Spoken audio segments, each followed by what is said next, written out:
गुरु मेरा पार ब्रह्मा गुरु भगवंत, गुरु मेरी पूजा गुरु गोविंद, गुरु मेरा पार ब्रह्मा गुरु भगवंत, गुरु मेरी पूजा गुरु गोविंद, गुरु मेरा पार ब्रह्मा गुरु भगवंत।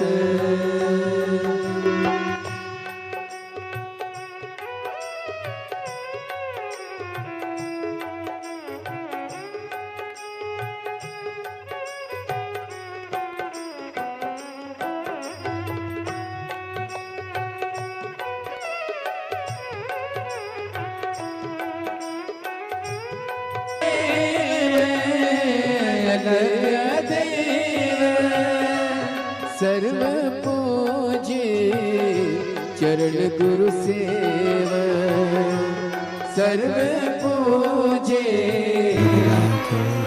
दरण की हो, श्री वल्लभाधीश की हो, श्री गोसाई की परम दयाल की हो, श्याम सुंदर श्री महारानी की हो, काशी विश्वनाथ भगवान की हो, गोरा महारानी की हो, श्री गणेश जी महाराज की हो, सरस्वती माता की हो, खेड़ापति सरकार की हो, कुबरेश्वर महादेव की हो, महाकालेश्वर भगवान की हो, ओंकारेश्वर भगवान की हो, संत सद्गुरुदेव गोमाता की हो, चिंता संतान हंतारो यत्पदानो ऋणवास्यनं तमिंचार्यनं प्रणमामि महो यदुमृतो जन्तुवा सर्वदुःखात्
विश्वनाथ भगवान की जय, कालेश्वर भगवान की जय, ओंकारेश्वर भगवान की जय, कुबरेश्वर महादेव की जय। हर हर महादेव।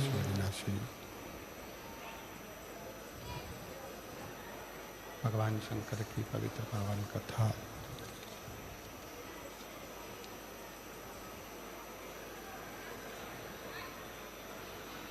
देवादिदेव महादेव की कृपा से, करुणा से, उनकी उदारता से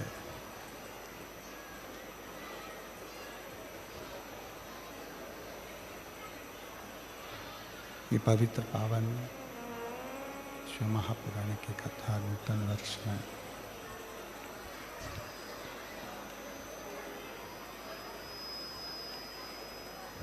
भगवान शिव की पवित्र पावन शिव महापुराण की कथा को श्रवण करने का सौभाग्य देवादिदेव महादेव की कृपा से आज प्रारंभ हो रही है। यहाँ का सबसे बड़ा अगर कोई कोहिनूर हीरा है और कोई डायमंड है तो मेरे प्रभु के सिवा दुनिया में कोई डायमंड ऐसा नहीं है जो दिन रात चमकता है। वो शिव है, वो शंकर, वो उघड़दान। उम्र आपकी भी बड़ी, हमारी भी बड़ी।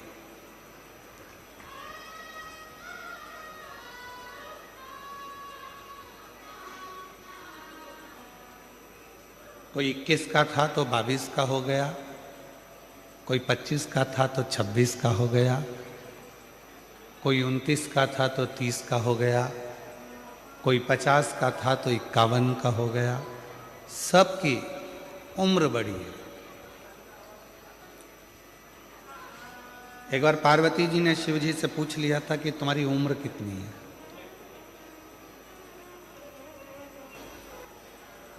उनको भी अगर मालूम हो कि शिव जी की उम्र कितनी है,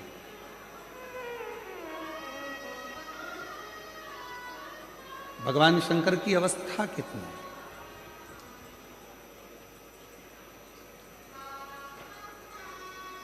किसी को नहीं मालूम।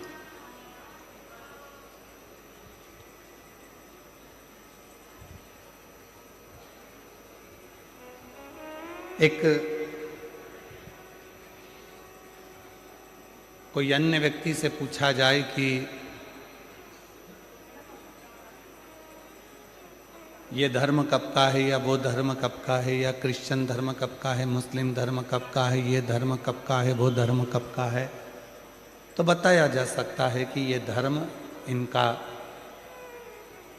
और इसको धर्म नहीं पंथ इनका ऐसे चालू है। पर कोई तुमसे पूछे कि हमारा सनातन धर्म कब का है तो उसका कोई अंदाजा नहीं लगाया जा सकता। जब से पृथ्वी, अग्नि, आकाश, वायु, जल है तब से ये सनातन धर्म निश्चित आनंद के साथ है। इसका कोई अंदाजा नहीं लगा सकते। इसको बोल भी नहीं सकते कि तुम्हारी उम्र कितनी है, सनातन धर्म की उम्र कितनी हो गई, कितने साल का हो गया, हमारा हिंदू धर्म, हमारा सनातन धर्म कितने वर्ष का हो गया, ये कोई नहीं बता सकता।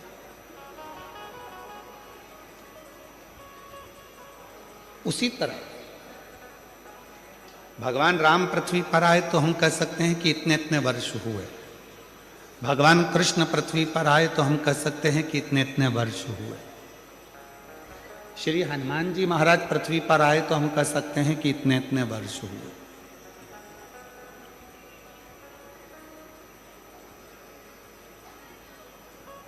परशुराम भगवान पृथ्वी पर आए तो हम ये नहीं बता सकता कि शंकर भगवान कितने वर्ष पुराने हैं या शिव जी की उम्र कितनी है, अवस्था कितनी है, ये शिव जी के लिए कोई नहीं बता सकता। इसको बताना बहुत कठिन है, इसको जानना बहुत कठिन है। तो पार्वती जी ने शिव जी से एक प्रश्न किया, और प्रश्न भी इतना सुंदर था कि तुम्हारी अवस्था कितनी है, तुम्हारी उम्र कितनी है।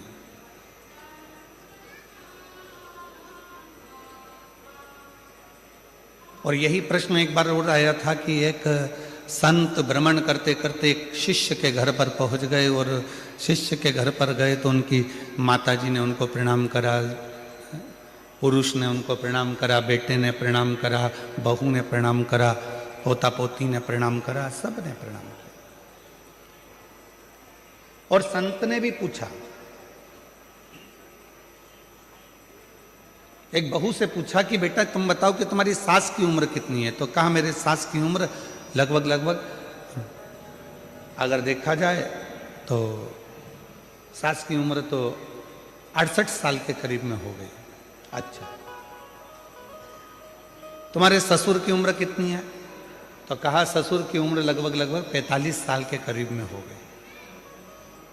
सास कितने की है? जम के बोलो। 68 की। ससुर कितने का है? 45 का। फिर पूछा बेटा ये बताओ कि तुम्हारी उम्र कितनी है? कहा गुरुजी मैं 38 साल की हूं। अच्छा, पति की उम्र कितनी है? कहा गुरुजी बस कल ही पैदा हुए हैं, कल पैदा। गुस्सा आ गया सास को, मेरी बहू कितना झूठ बोलती है। खुद की उम्र सही बताई, बाकी की सबकी उम्र झूठ बताई। मेरा पति अगर 45 साल का होगा और मेरी उम्र 68 साल की होगी तो क्या शादी हुई होती? और पति अगर कल पैदा हुआ है तो इसकी शादी किसके साथ हुई? ये पक्की झूठ बोल रही है। इतने में तुरंत गुरुजी ने कहा, संत बोले मां मैंने आपकी बहू से उम्र नहीं पूछी है, मैंने आपकी बहू से पूछा कि कौन कितने समय से भगवान शंकर की भक्ति में लगा है, मैंने ये पूछा। कोई 68 साल, कोई 45 साल, कोई 38 साल, और पति को रोज कहती थी कि शंकर जी के मंदिर में 1 लोटा जल चढ़ाने चलो, 1 लोटा जल डालने चलो। वो कल से जाना चालू करा है तो पति की उम्र भी बस कल से ही प्रारंभ हुई है। जिसने अपनी जिंदगी में जो अच्छा काम किया और जिस दिन से प्रारंभ किया, समझ लेना कि तुम्हारी असली उम्र उस दिन से प्रारंभ हो गई।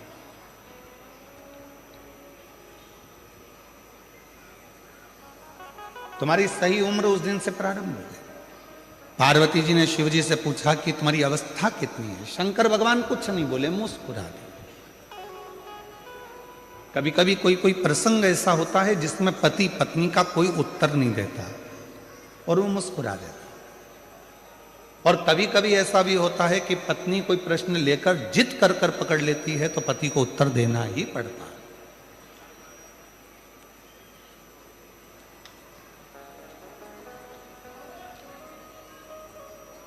कभी कभी ऐसा भी होता। तो पार्वती जी ने हाथ जोड़कर कहा कि तुम्हारी अवस्था कितनी है, तुम्हारी उम्र कितनी है? शिव जी कुछ नहीं करते, मुस्कुरा देते हैं, हंस देते हैं, पर शंकर भगवान कोई उत्तर नहीं देते। फिर पार्वती जी ने वापस पूछा, फिर पुनः पूछा तुम्हारी उम्र कितनी है? कितनी उम्र? उत्तर नहीं।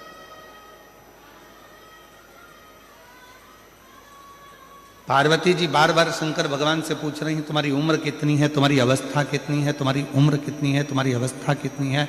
तब देवाधिदेव महादेव ने आखिरी में पार्वती जी से कहा, पार्वती मेरी उम्र जान, मनुष्य की अवस्था कितनी भी हो, उम्र कितनी भी हो, पर हृदय हमेशा उसका जवान होना चाहिए, मन उसका युवान होना चाहिए। क्योंकि 80 साल की उम्र में भी अगर वो काम कर रहा है, 70 साल की उम्र में भी काम कर रहा है, और उसका मन अगर जवान है, उसका हृदय अगर युवान अवस्था का है, तो फिर वो धोखा नहीं खा सकता। अपने कर्म को पूरी लगनता से करता जाता, पूरी लगनता से।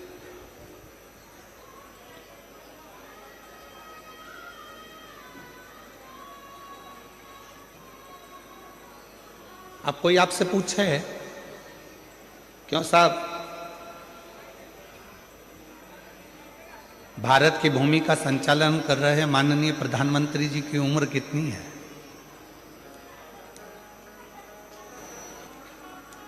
पर आज का नवयुवक लड़का जितनी बजे अपना कमरा नहीं छोड़ पाता, उससे पहले माननीय प्रधानमंत्री जी अपना भवन छोड़कर जनमानस के बीच में पहुंच जाते हैं। इसको कहते हैं अवस्था नहीं देखना, भीतर की युवानता देखना। इसको अवस्था नहीं देखते, इसको भीतर की युवानता देखते हैं। अपने भीतर, अपने हृदय, अपने मन की युवा अवस्था।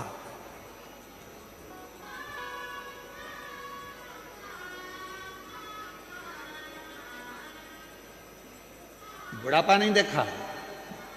कोई ऐसे भी होते हैं कि 60-65 में, आप लोगों में भी कई माताएं ऐसी बैठी होंगी, कई भाई ऐसे बैठे होंगे जो 25 बार घर में कह देते होंगे, अब तो अवस्था हो गई रे, अब कमर से बनता नहीं है, अब तो ये पाँव बहुत दुखे, हमारा घोड़ा बहुत बहुत दुखता है, अब ये पाँव, अब मुझसे चलते बनता नहीं। अब तुम 60 की, 65 की, 55 के, 50 के, कई बहुएं तो 40 साल की, 35 साल की, तो भी उनकी कहीं कमर दुख है, कहीं सिर दुख है, कहीं कोहनी दुख है, कहीं हाथ दुख है, कहीं नेत्र दुख है, दिन भर उनका कुछ ना कुछ दुखता रहता है। तो जरा विचार करिएगा महाराज, भीतर से वो अवस्था से बूढ़ी नहीं हो रही हैं, वो भीतर से बूढ़ी होती चली जा रही हैं। और शिव महापुराण की कथा कहती है, शंकर की कथा कहती है, शंकर भगवान कितने साल के हो गए, अवस्था कितनी हो गई, किसी को नहीं मालूम, परंतु शंकर भगवान के हृदय की तरुणाई, शिव जी के हृदय की युवान अवस्था कभी खत्म नहीं होती। वो लगनता से अपने कर्म के प्रति जागरूक बने रहते हैं।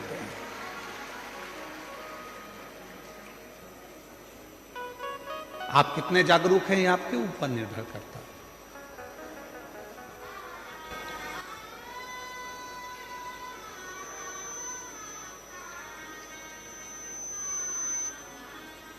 कोई 40 साल में ही पूरा बूढ़ा मान लेता है अपने आप को, कोई 50 साल में ही अपने आप को पूरा बूढ़ा मान लेता है, कोई 60 साल में अपने आप को बुजुर्ग मान लेता है, कोई 70 साल में आकर बुजुर्ग मान लेता है, और कोई ऐसा भी है जो 80, 85, 90 में भी पहुंचने के बाद अपने आप को बूढ़ा नहीं मानता, अपने काम की लगनता में लगा रहता है और अपने हृदय को युवान अवस्था में रखता है। अपने भीतर की युवान अवस्था वो खत्म ही नहीं होने दे।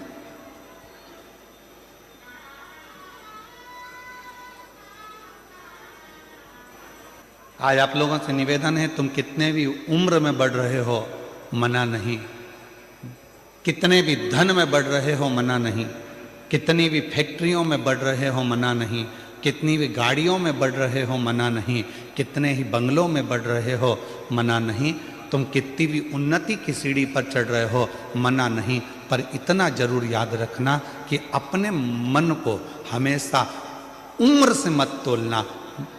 उम्र कितनी भी बढ़ जाए, बंगले कितने भी बढ़ जाए, गाड़ी कितनी भी बढ़ जाए, फैक्ट्री कितनी भी बढ़ जाए, गाड़ियां कितनी भी बढ़ जाए, पर मन को हमेशा युवान रखना, तरुण रखना, और जिस मन से आपको दुनिया का सारा कार्य करना। किसी ने कह दिया तुम ये नहीं कर सकते, क्यों नहीं कर सकते? मेरे मन का पूरा विश्वास है, मैं ये कार्य कर कर रहूंगा।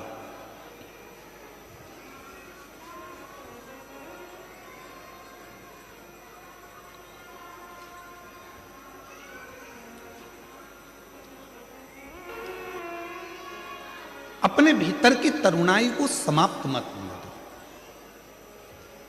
दुनिया में ऐसा कोई कार्य नहीं है जो आप नहीं कर सकते, दुनिया में ऐसी कोई कुर्सी नहीं है जहां आप बैठ नहीं सकते, दुनिया में ऐसा कोई काम नहीं जो आपसे नहीं हो सकता। बस अपने भीतर की तरुणाई को जब आपने जागृत रखा है तो वो तरुणाई के साथ में आप आगे बढ़ेंगे तो अपने जीवन में सारी उलझनों को मिटाते हुए आगे बढ़ते बढ़ते अपनी मंजिल तक पहुंच ही जाओ।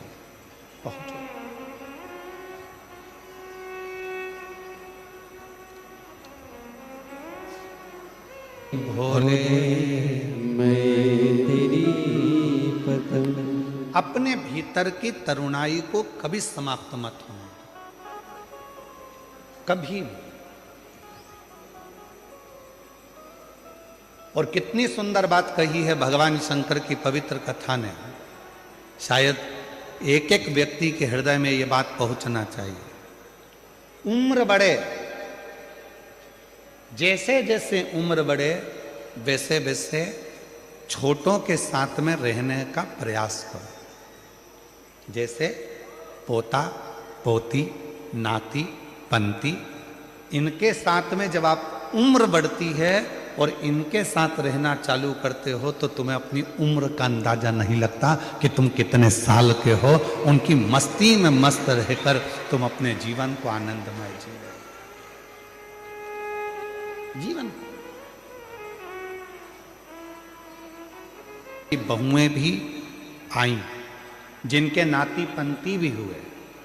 देवाधिदेव महादेव ऐसे हैं, 33 कोटि देवता में केवल एक शंकर भगवान ऐसे हैं, किसी देवता ने अपनी लड़की का कन्यादान नहीं करा, पर 33 कोटि देवता में केवल देवाधिदेव महादेव ऐसे हैं जिन्होंने अपनी बेटी का कन्यादान भी करा, अशोक सुंदरी। 33 कोटि देवताओं में एक देवता भगवान देवाधिदेव महादेव ऐसे हैं जो कन्यादान भी करे हैं, जिनके घर में बहुएं भी आई हैं, रिद्धि सिद्धि भी आई है, जिनके घर में शुभ लाभ पोते भी आए हैं, फिर पर पोते आमोद और प्रमोद भी आए हैं। शंकर भगवान के पोते तो आए शुभ लाभ, साथ में अमोद और प्रमोद भी आए, उनके पर पोते भी आए। केवल शिव तो पार्वती जी से शिव जी ने कहा कि मेरे मन की युवानता का एक कारण और है कि मैं भीतर से बूढ़ा नहीं हुआ, मैं भीतर से बूढ़ा कभी नहीं हुआ।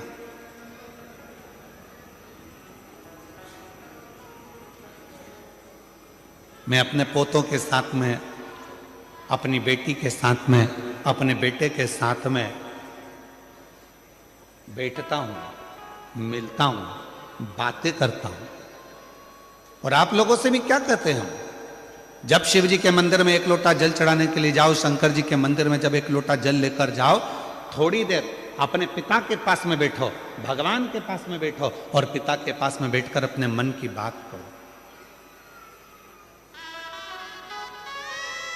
संसार के लोगों से कहोगे तो हो सकता है कि वो एक ना एक जगह पर जाकर कह दें, बाद में तुम्हारी हंसी उड़ा दें, बाद में तुम पर उंगली उठा दें, बाद में तुम्हारे लिए अपशब्द कह दें, बाद में तुम पर ताना दे दें। पर यदि तुम्हारे मन में कोई दुख है, तकलीफ है, कष्ट है, परेशानी है, तो जाओ एक लोटा जल अपने घर से भरकर शंकर के मंदिर तक लेकर जाओ और देवाधिदेव महादेव को जल चढ़ाकर अपने हृदय की बात कहो, तो धीरे धीरे वो दुख, वो तकलीफ, वो कष्ट तुम्हारा मिटते चले जाएगा। वो दुख मिटेगा, वो कष्ट मिटेगा, वो तकलीफ मिटेगी।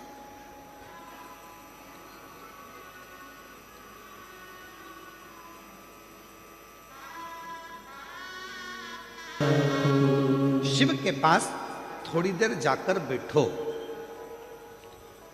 भगवान ओघड़दानी के पास में थोड़ी देर जाकर बैठो, कुछ मन की बात देवाधिदेव महादेव से कहो। सुनेंगे शिव, क्यों नहीं। शंकर भगवान को लोग पशुपति नाथ कहते हैं। दुनिया में केवल एक है देवाधिदेव महादेव, मेरे शंकर भगवान पूरे देवों में, जो एक पशु, पक्षी, जीव, जलचर, थलचर, वायुचर, सबकी बातों को ध्यान लगाकर सुनते हैं, सबकी बात।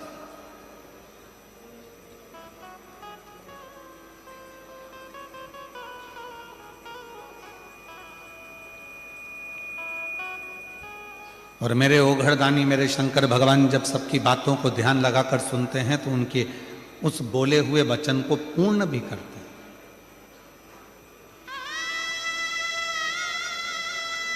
एक बड़ा सुंदर प्रसंग है राजा भोज का।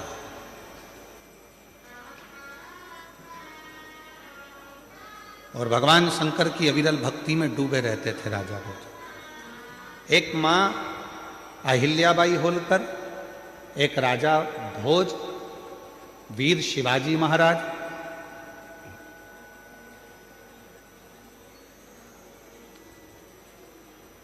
ऐसे शिव के भक्त थे जो भगवान शंकर की अविरल भक्ति में दिन रात डूबे रहते थे, दिन रात। अपनी प्रजा का संचालन भी करते थे, अपनी प्रजा को देखते भी थे, पर साथ में शंकर जी की अविरल भक्ति को धारण भी करते थे।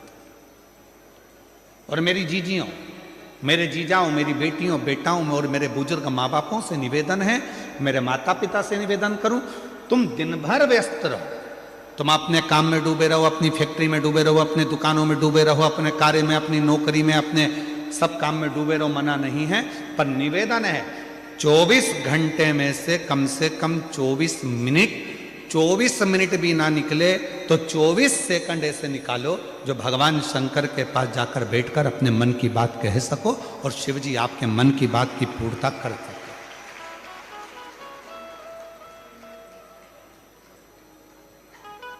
कुछ क्षण भगवान के पास बैठा जाए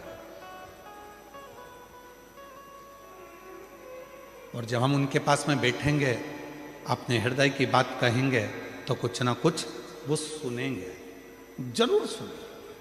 और यहां तक शिव महापुराण की कथा कहती है, अगर मन में कोई संकर है, मन में कोई संशय उत्पन्न हो गया, मन में कोई बड़ी भारी संकट उत्पन्न हो गया, कोई ऐसी बात तुम्हारे मन में आकर खड़ी हो गई है जिस बात का कोई निर्णय नहीं निकल रहा, तो एक बेलपत्र को हाथ की हथेली में रखकर अपने हृदय से उसको लगाकर मन से बाबा को अपने मन की बात कहकर जब वो बेलपत्र हम शिव जी को समर्पित करते हैं, मान लो हम कुछ नहीं कह पाए बाबा भोलेनाथ जी को, हम अपने दिल की बात शंकर भगवान को कुछ नहीं बता पाए और कुछ रह भी गया, तो हमारे मन की बात भगवान देवाधिदेव महादेव स्वीकार कर लेते हैं एक बेलपत्र के माध्यम से। जो हम चाहते हैं शिव उसको स्वीकार कर कर हमारी झोली खुशियों से भरना प्रारंभ कर देते। एक बेलपत्र हमारी पूरी बात को शिव जी तक कह देती है।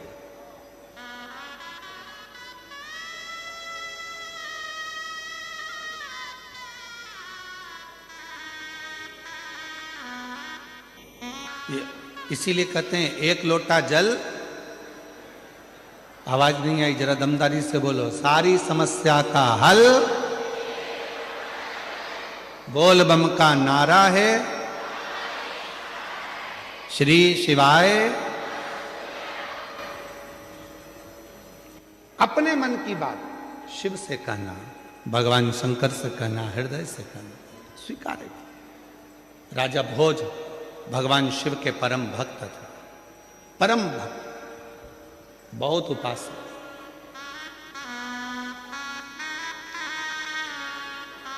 और शिव की अविरल भक्ति में दिन रात राजा भोज लगे रहते थे, भगवान शंकर की आराधना करा करते थे। एक बार राजा भोज ने एक बहुत जरूरी मीटिंग बुलाई, सभा बुलाई। सारे सभा में सभासद आ गए, बैठ गए, सब सभासद बैठकर बात करने लगे और सब ने बैठकर जब बातें करना प्रारंभ करी तो राजा भोज के मंत्री को खड़ा करा और मंत्री ने कहा कि हमारे राजा भोज की इस भूमि पर, इस नगर पर, इस राज्य में आसपास के लगभग 14 देश के राजाओं ने अपनी सेना तैयार कर कर इस भोज नगरी पर आक्रमण करने का प्रयास कर दिया है और विचार कर लिया है कुछ दिन में राजा भोज की इस नगरी पर आक्रमण होगा। राजा भोज की इस नगरी पर आक्रमण होगा। उसमें विद्वान को भी बिठाया, संतों को भी बिठाया, साधुओं को भी बिठाया, तपस्वियों को भी बिठाया, सन्यासियों को भी बिठाया। पूरी सभा लगी थी और संपूर्ण सभा और सेना तैयार कर कर वह आक्रमण कर रहे हैं। अब क्या करें? निर्णय दिया जाए, कैसे लड़ा जाए, निर्णय दिया जाए। इतने में मंत्री ने कहा, महाराज अपने पास में तो एक देश से लड़ने की सेना है, पर बाकी के देशों से लड़ा जाए इतनी सेना हमारे पास में नहीं। हमारे पास इतनी सेना नहीं है कि हम बाकी के लोगों से लड़ सकें, बाकी के लोगों के पास में इतने सारे देशों के युद्ध एक साथ में कर सकें, ये हमारे बस की बात नहीं है। तो अब कोई निर्णय निकाला जाए। तो सब ने निर्णय निकाला, सब ने कुछ कहा, कोई कुछ कहता था, कोई कुछ कहता था। कोई कहता था कि अपने देश में चारों तरफ खड्डे खोद कर उसमें आग लगा दी जाए जिससे दूसरे देश का व्यक्ति हमारे देश में ना आए। फिर किसी ने कहा हिंसक पशु पक्षियों को छोड़ दिया जाए जिससे ये सब समाप्त हो जाए। कुछ ना कुछ ऐसा करा जाए जिससे ये सब हमारे पास में ना पहुंच पाए ना। तो फिर करें क्या? उसी में एक विद्वान बैठा हुआ था। उस विद्वान ने तुरंत कहा, एक काम करते हैं, हमने सुना है कि भगवान देवादिदेव महादेव को अगर प्रसन्न कर लिया जाए और भगवान शंकर यदि प्रसन्न हो गए, शिव यदि प्रसन्न हो गए, तो फिर कुछ भी दूसरा देश का कोई सैनिक हमारा बाल बांका नहीं कर सकता। ये विद्वानों ने राजा भोज से कह दिया और राजा भोज ने तुरंत शिव को प्रसन्न करने के लिए, भगवान शंकर को प्रसन्न करने के लिए राजा भोज ने अपने जितने आभूषण थे, रतन थे, माणिक थे, मोती थे, जितने भी हीरे पन्ना थे, सब शिव जी को समर्पित करना प्रारंभ कर दिया। जगह जगह पर जाते भगवान शंकर की पूजन करते, जिस ज्योतिर्लिंग में जाते शिव की आराधना करते, शंकर भगवान पर सोना चांदी हीरा पन्ना चढ़ा देते, माणिक चढ़ा देते, मोती चढ़ा देते, रतन चढ़ा देते, आभूषण चढ़ा देते। सारे जगह पर जा जाकर शंकर की आराधना करते, माणिक मोती हीरा पन्ना सोना चांदी सब चढ़ाते, पर शिव जी प्रसन्न नहीं। उसमें हमने एक बात कही थी, आप लोगों के स्मरण में होगी, शायद आप लोगों ने ध्यान दिया होगा। उस कथा में कहा था, मेरे शंकर भगवान को रिझाने के लिए बहुत सारे धन की जरूरत नहीं है, मेरे शंकर भगवान को रिझाने के लिए बहुत सारे वस्त्र की जरूरत नहीं है, मेरे शंकर भगवान को रिझाने के लिए बहुत सारे आभूषण की जरूरत नहीं है, मेरे शंकर भगवान को रिझाने के लिए बहुत सारा आडंबर की जरूरत नहीं है, मेरे शंकर भगवान को रिझाने के लिए बहुत सारे वस्त्र बदलने की जरूरत नहीं है। मुंबई की कथा में कहा था, शंकर भगवान को रिझाना है तो दिल से जाकर एक लोटा जल समर्पित कर दो और 3 बार ताली बजाकर हर हर महादेव कह दो, मेरा शिव प्रसन्न हो जाता, मेरा शंकर प्रसन्न हो जाता।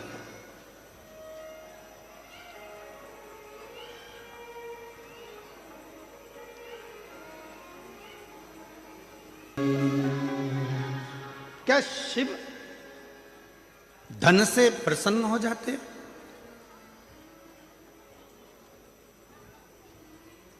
क्या शंकर भगवान वैभव से प्रसन्न हो जाते हैं? क्या शंकर भगवान बहुत सारे माणिक मोती हीरा सोना चांदी अंबर पीतांबर से प्रसन्न हो जाते हैं?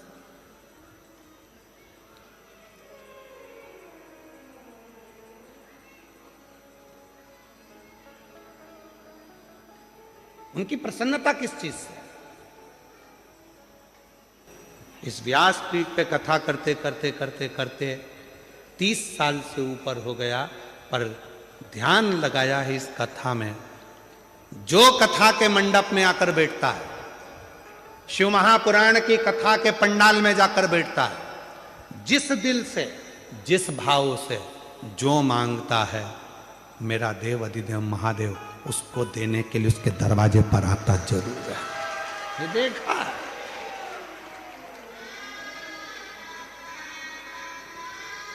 एक पत्र है, देखिए, एक बहन ने लिखा है,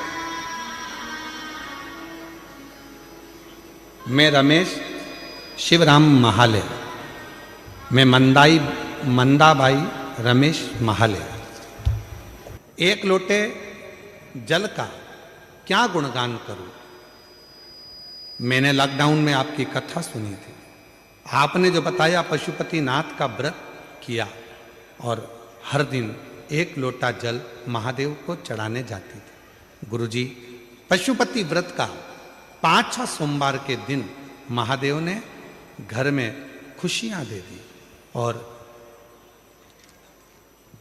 मेरे बेटे की नौकरी लग गई। पूरे हिंदुस्तान में दूसरे नंबर पर आने वाली उस कंपनी में मेरा बेटा आज पिछले 3 साल से जॉब कर रहा है, जिसमें नौकरी के लिए लोग प्रतीक्षा करते हैं। शिव की कृपा गुरुजी, कथा में सुना था जो पंडाल में बैठकर मांगता है उसको बाबा देता जरूर है। आपकी कथा सूरत में हो रही थी। 30 साल से मेरे यहाँ ना तो मेरा खुद का मकान था, ना कोई बंगला था, ना कोई गाड़ी थी, कुछ भी नहीं। मेरे 30 साल की जिंदगी में मेरे पास कुछ नहीं था, कुछ भी। फिर आपकी कथा में मैंने सुना कि जो पंडाल में बैठकर मांगा जाता है वो बाबा देता जरूर। तब सूरत में कथा हुई, हमने विचार कर लिया कि पंडाल में बैठकर मांगेंगे और पहुंच गए सूरत की कथा में। पंडाल में बैठ गए, कथा सुनी और बाबा ने ऐसी कृपा करी कि गुरुदेव, ना तो मकान था, ना गाड़ी थी, कुछ नहीं था। और आज बाबा ने कृपा कर कर आपकी कथा को 1.5-2 साल हुए हैं। शिव जी की कृपा से खुद का बंगला भी बना और बाबा की कृपा से 4 व्हीलर गाड़ियां भी आई और बाबा की कृपा से सब काम सफल हुआ। ये शिव की आराधना, इसको शिव की उपासना कर।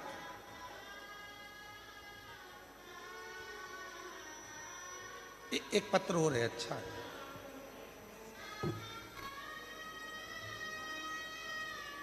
मेरा नाम वंदना सुनील सोनी है। मेरी भाभी को 18 साल हो गए थे। उन्हें 18 साल से कोई संतान का सुख नहीं था। गुरुजी, हमने बहुत बड़े हॉस्पिटलों में इलाज कराया पर कोई असर नहीं हुआ। गुरुजी, आपने बोला था दवा के साथ साथ में दुआ भी करो। गुरुजी, एक दिन आपकी कथा सुनी और मेरे भाभी को पशुपति व्रत और सफेद आंकड़े की जड़ का उपाय के बारे में बोला। तब मेरी भाभी ने पशुपति व्रत करने प्रारंभ किया और गुरुजी, मेरी भाभी ने 4 बार पशुपति व्रत करा, सफेद आंकड़े की जड़ का उपाय भी किया। तब मेरी सहेली ने सीहोर से लाया हुआ रुद्राक्ष दिया, उसका भी रोजाना अभिषेक कर कर उसका पानी पिलाना चालू किया। गुरुजी, बाबा की ऐसी कृपा हो गई कि बाबा की कृपा से 18 साल के बाद मेरी भाभी का गर्भ ठहर गया और बाबा की कृपा से उस 18 साल के बाद संतान की प्राप्ति हुई, जिसका मैं फोटो लगा रहा हूं। कहीं बैठी हो और अगर बच्चा साथ में आया हो तो आ सकती हैं, बच्चे को ला सकती हैं। 18 साल के बाद बाबा ने ये सुख प्रदान किया। 18 साल, ये दुनिया की दृष्टि में केवल शिव महापुराण का इतने दिव्य दिव्य बड़े बड़े आयोजन को कराना कोई सरल नहीं होता है। वो तो इनके भी बस का नहीं है। आपके एक लोटे जल का जब बल बढ़ता है तब शंकर भगवान इन सबको प्रेरणा देकर ये शिव पुराण की कथा करवा लेता। बाबा ने जोड़ा है, किसके लिए जोड़ा? तुम्हारे लिए।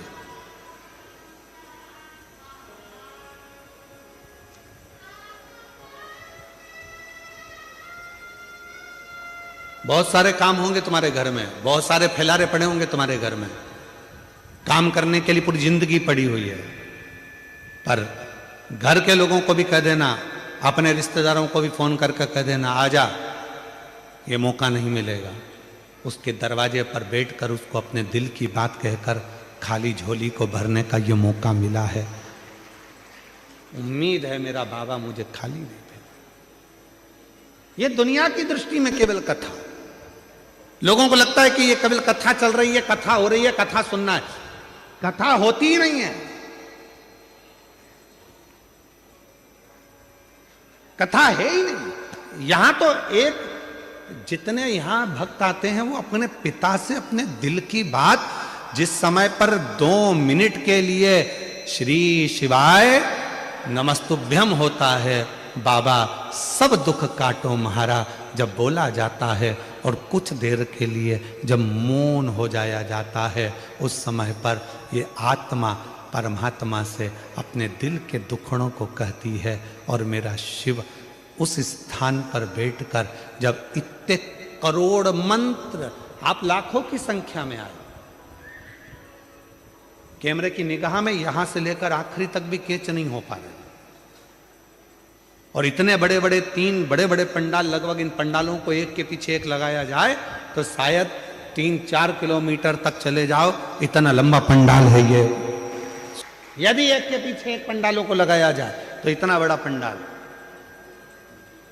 आप लाखों की संख्या में आए हो, और इतने सारे लाखों भक्त एक साथ बैठकर जब श्री शिवाय नमस्तुभ्यम कहते हैं, मंत्र का जाप करते हैं, करोड़ों मंत्र आपस में टकराकर विभिन्न होते हैं और उन मंत्रों को जब हम उच्चारण करते हैं, बोलते हैं, वो मंत्र हमारी श्वासों में 3.5 करोड़ रोम छिद्र ये मनुष्य के शरीर में है और इन 3.5 करोड़ रोम छिद्र में ये भगवान शंकर का नाम समाहित हो जाता है। और जब हम कुछ कहते हैं तो शिव उसको स्वीकार कर कर हमारी झोलियां खुशियों से भरकर चला जाता है। ये शिव क्या मिलेगा शिवपुराण में जाने से, क्या प्राप्त होगा शिवपुराण में जाने से, क्या देंगे शिवपुराण में? जाकर देखो, बैठ कर देखो, जो मिला उनसे पूछ कर देखो कि मेरा बाबा कभी खाली नहीं भेजता, कभी नहीं। क्या देखा?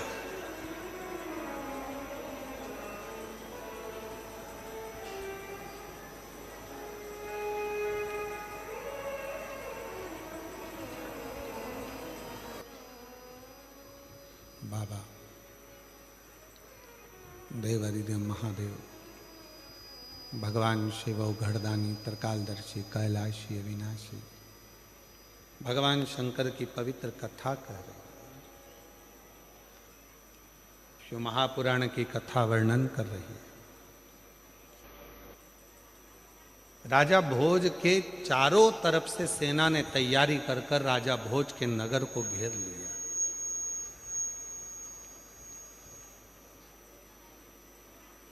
और इतनी सेना राजा भोज के पास में नहीं है कि इतने देशों से वो लड़ सके।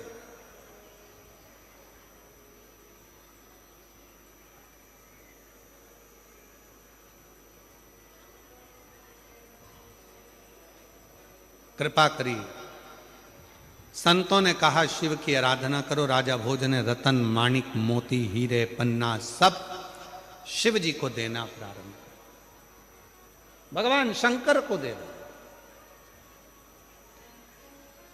और अभी कथा में कहा मेरे शंकर भगवान को रिझाने के लिए ना धन चाहिए ना दौलत चाहिए, मेरे शंकर भगवान को रिझाने के लिए ना संपदा की जरूरत है ना कोई वैभव की जरूरत है।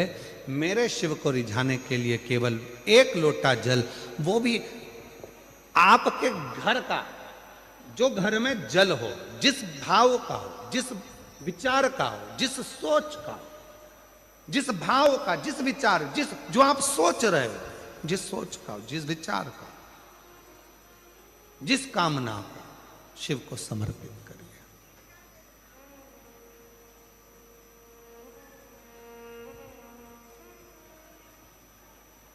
क्यों नहीं सुनेगा बाबा?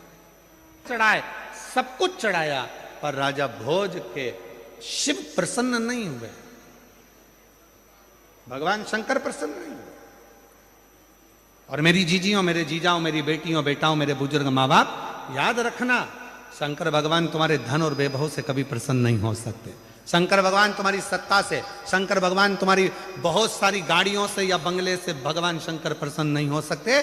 अगर भगवान शंकर को प्रसन्न करना है तो उसका केवल एक साधन है, भीतर से कपट को निकालकर, छल को निकालकर, अपने भीतर से कहीं काम आसक्ति को निकालकर तब शिव को प्रेम का एक लोटा जल समर्पित करिए, शिव उसको स्वीकार कर लेंगे और आपकी झोलियां खुशियों से भरना प्रारंभ कर देंगे, तब शिव स्वीकार।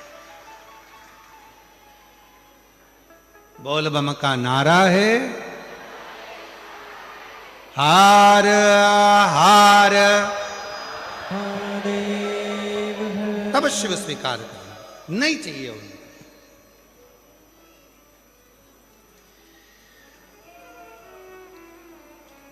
कुछ मत दो।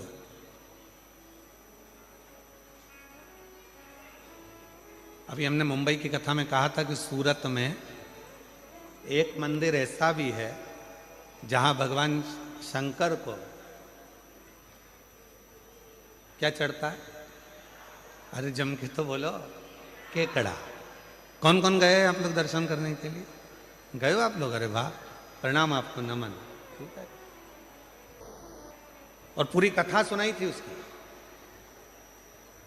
शंकर भगवान के उस केकड़े की और शिव की पूरी कथा कही थी कि जब मेरे भगवान प्रतिदिन मेरे राम जी महाराज रोज का एक पार्थिव लिंग का निर्माण करते हैं, पूजन करते हैं। जब समुद्र के तट पर बैठकर पार्थिव लिंग का निर्माण कर रहे थे, बार बार वो केकड़ा शिव जी के पास में आकर पूजन पर चढ़ रहा था। शंकर भगवान की पूजन में से राम जी उसको हटा रहे थे, फिर आ जाता था, लक्ष्मण जी फिर हटा देते थे, फिर आता था, लक्ष्मण जी फिर हटा देते थे। आखिरी में राम जी मुस्कुरा दिए। आखिरी में भगवान राम के चेहरे पर हंसी आ, प्रसन्नता, और भगवान ने देखा लक्ष्मण ऐसे नहीं मानने वाला, इसको तो शंकर जी का जब विसर्जन होगा तो उसी के साथ इसको पानी में छोड़ दो। जो शंकर जी के विसर्जन में पानी में छोड़ा तो राम जी ने कहा तेरी भक्ति शिव के प्रति है, जा समुद्र के तट पर तू शंकर की आराधना करेगा और शिव तेरी भक्ति से प्रसन्न हो जाएगा। एक ऐसी भूमि है जहां पर शंकर भगवान के शिवलिंग पर केकड़ा आकर बैठ जाता है।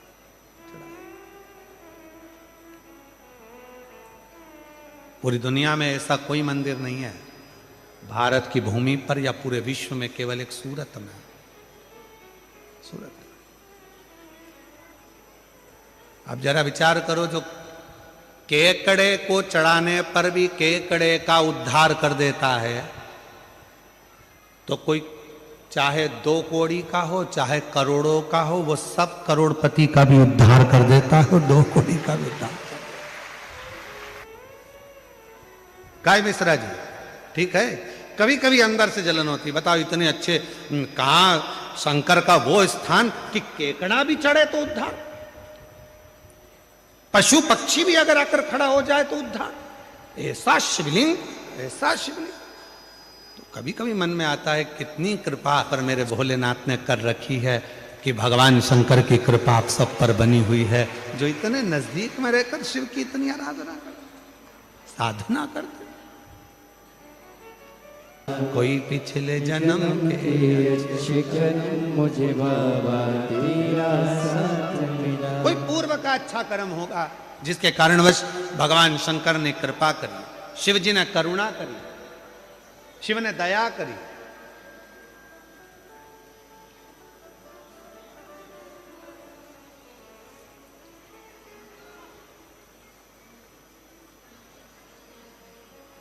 शिव कथा कर रही है, राजा भोज खूब दिया पर शिव नहीं प्रसन्न।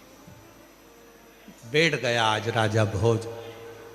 सूचना मिल गई राजा भोज को कि सेना तैयार होकर चल दी है और 14 प्रदेश की सेना राजा भोज के ऊपर आक्रमण करने वाली है और करोड़ों सैनिक उनके साथ में है। राजा भोज बैठा था, एकांत में मन लग नहीं रहा था। जब व्यक्ति कोई फालतू बैठा होता है, कोई काम नहीं होता है, हमने देखा है कई लोगों को, अगर किन्हीं के गले में माला पहना दो और माला पहना दी और अगर मालूम पड़े बहुत सारा लेक्चर चल रहा है और कोई व्यक्ति का मन नहीं लग रहा तो क्या करता है, माला में से फूल तोड़ता रहेगा, बैठा बैठा पत्ती तोड़ेगा, फूल तोड़ेगा, माला तोड़ेगा, धीरे धीरे धीरे धीरे कहीं पत्ती तोड़ेगा, कहीं फूल तोड़, उसका मन वो फूल में वो समय लगाने का प्रयास कर फूल। अब राजा भोज ने क्या करा, एकांत में बैठा था, चित्त लग नहीं रहा था, मन लग नहीं रहा था, तो राजा भोज ने क्या करा, मट्टी का ढेला उठाकर एकत्रित करा और मट्टी के ढेले को एकत्रित करा और मट्टी के ढेले को एकत्रित जैसे ही करा, राजा भोज को लगा ये मट्टी इकट्ठी करते करते मुझे ऐसा लग रहा है जैसे शंकर का शिवलिंग बन गया हो। पर मैंने तो इतनी शिव की आराधना करी है, जिसने जैसा कहा मैंने शंकर की वैसी आराधना करी, तो भी शिव प्रसन्न नहीं होते हैं। और राजा भोज की आंख में से आंसू उस मिट्टी के ढेले पर गिर गया। मिट्टी के ढेले पर वो आंख का आंसू गिरा।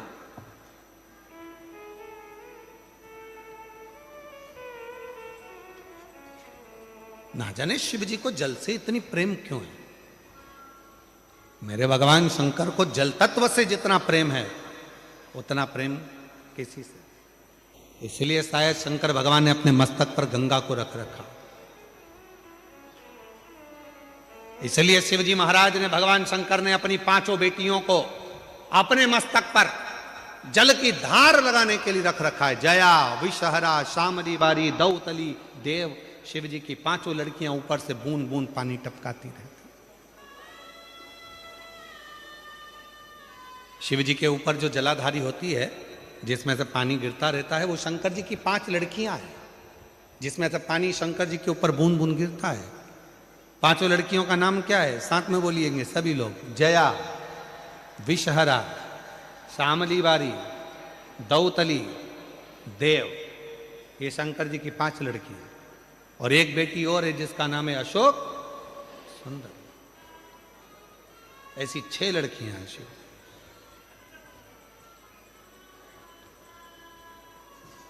शिव महापुराण की विद्येश्वर संहिता कहती है, जब शंकर भगवान पर हमारे घर का जल गिरता है, चढ़ता है, हमारे घर का जल जब शिव जी के ऊपर समर्पित होता है, तो शिव की दृष्टि हमारे ऊपर होती जरूर है। शंकर भगवान हमको एक बार देखते जरूर, दृष्टि जरूर।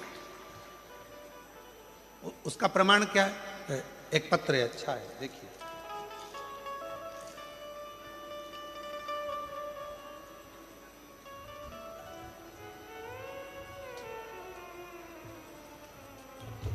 गुरुजी, पद्माबेन गणपतलाई प्रजापति। बाबा, मैं भोलेनाथ का क्या बखान करूं। मेरे बेटे को 3 साल से नौकरी नहीं लग रही थी। जब आप पहली बार, तब किसी ने कहा कि पंडाल में बैठकर जो मांगते हैं वो मिलता है। 3 साल से बेटा अप्लाई कर रहा था पर नौकरी नहीं थी। हम गए, कथा के पंडाल में बैठकर पूजन करी। वहां की मिट्टी को बेटे को भी मस्तक पर लगाया, हमने भी लगाया।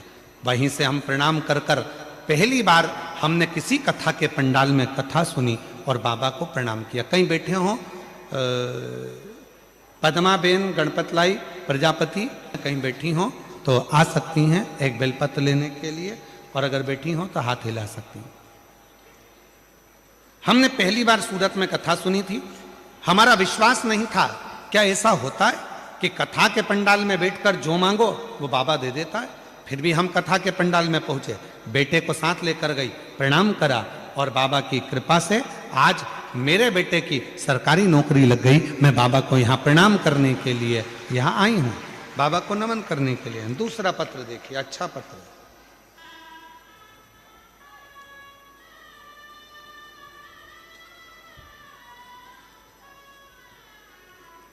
मैं वर्षा जितेंद्र पाटिल,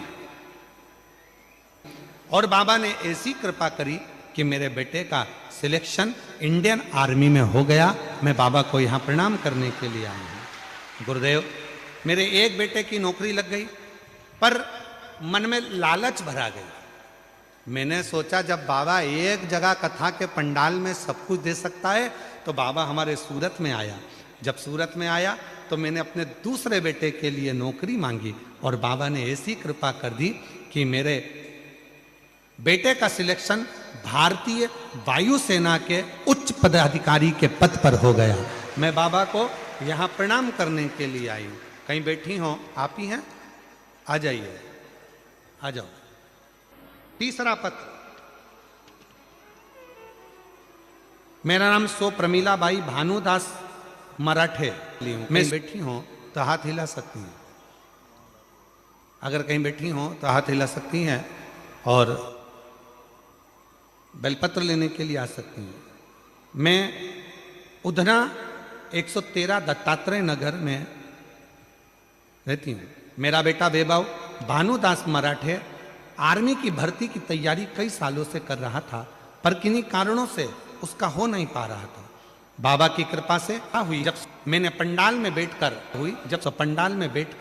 बाबा से कहा, बाबा भोले भंडारी, मेरे बेटे का बहुत मेहनत कर रहा है, आप उसे हिम्मत देकर और सिलेक्शन करवा दीजिए। और बाबा की ऐसी कृपा हुई, आज मेरे बेटे की इंडियन आर्मी में सिलेक्शन हो गया। मैं बाबा को यहाँ प्रणाम करने आई हूँ। दिल से मांगोगे बहुत बहुत साधुवाद माननीय सी आर पाटिल साहब। भगवान शिव की अविरल भक्ति, पाटिल साहब, शिव की अविरल भक्ति साधुता के साथ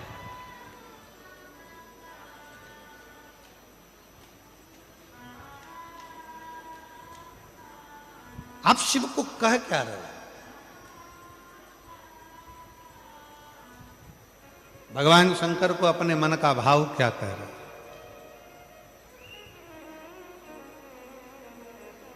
भगवान शिव को अपने हृदय का भाव क्या कह रहे हो? अभी माननीय मंत्री महोदय कह रहे थे जल के लिए, पर्यावरण के लिए।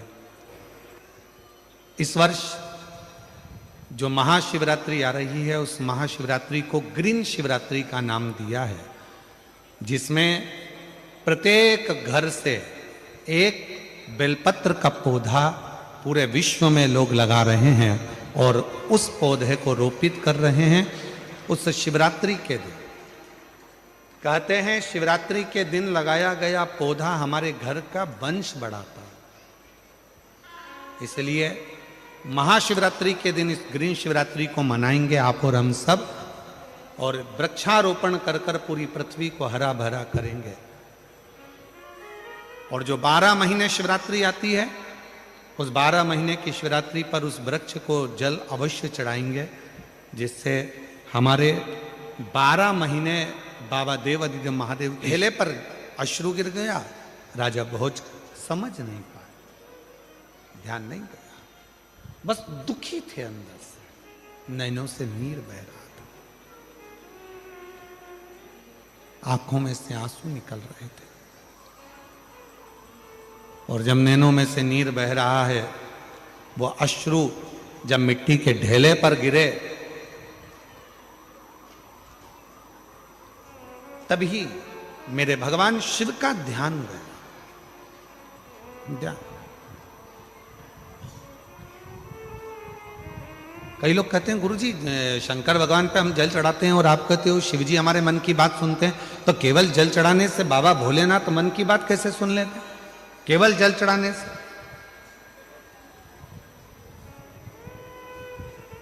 शिव महापुराण की विद्धेश्वर संहिता में वर्णन आता है कि जब हम भगवान शंकर को जल जैसे ही चढ़ाते, जैसे कोई व्यक्ति बेसुध है, उसकी शुद्धता नहीं है, और हमने जैसे ही जल का छींटा दिया उसकी आंखें खुली और उन्होंने देखा, उसी तरह जब हम अपने घर का जल एक लोटा लेकर जाते हैं और शंकर भगवान को जब समर्पित करते हैं तो एकदम भगवान शिव का ध्यान हमारी ओर जाता है, और हम कैसे भी जीव हों तो भी भगवान देवाधिदेव महादेव हमारा कल्याण कर देते हैं।